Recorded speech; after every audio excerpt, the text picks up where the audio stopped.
Service ഇന്നൊന്നും ആരംഭിച്ചിട്ടില്ല കോഴിക്കോട് ഇപ്പോയിൽ നിന്ന്. രാവിലെ ഇവിടെ 1-2 ജീവനക്കാർ വന്നു. അവരോട് ഞാൻ കാര്യങ്ങൾ പറഞ്ഞു. പണിമുടക്കാണ്, സഹകരിക്കണം പറഞ്ഞു. അവർ ഇതിൻ്റെ ഒരു സാധാരണ നടപടിക്രമ നിലയിൽ ലോക്ക് ഷീറ്റ് വാങ്ങുകയും ബസ് എടുത്ത് ഇവിടേക്ക് വരികയും ഞങ്ങൾ ബസ് തടയുകയാണ് ഉണ്ടായിട്ടുള്ളത്. അവരെങ്ങനെ സഹകരിക്കുന്നുണ്ടോ അതോ അവർ പോകണം എന്നുള്ള വാശിയിലാണ്? അല്ല വാശിയിലൊന്നുമില്ല, അവർ സഹകരിക്കുന്നുണ്ട്.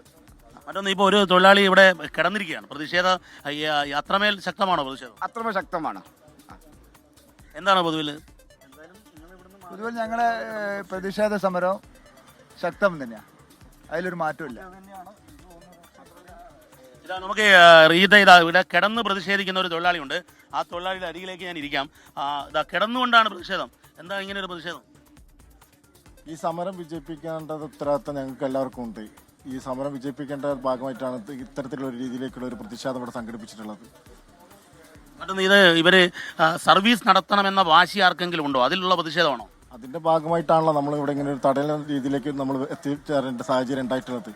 അതിന്റെ ഭാഗമായിട്ടാണ് നമ്മൾ തടയാൻ തന്നെ തീരുമാനിച്ചിട്ടുള്ളത്. ഈ സാധാരണ തൊഴിലാളി സമരങ്ങളിൽ ഇങ്ങനെ കിടന്നുള്ള പ്രതിഷേധങ്ങളൊക്കെ ഇപ്പം ഇല്ലാതായിക്കൊണ്ടിരിക്കുന്ന ഒരു ഘട്ടമാണ്.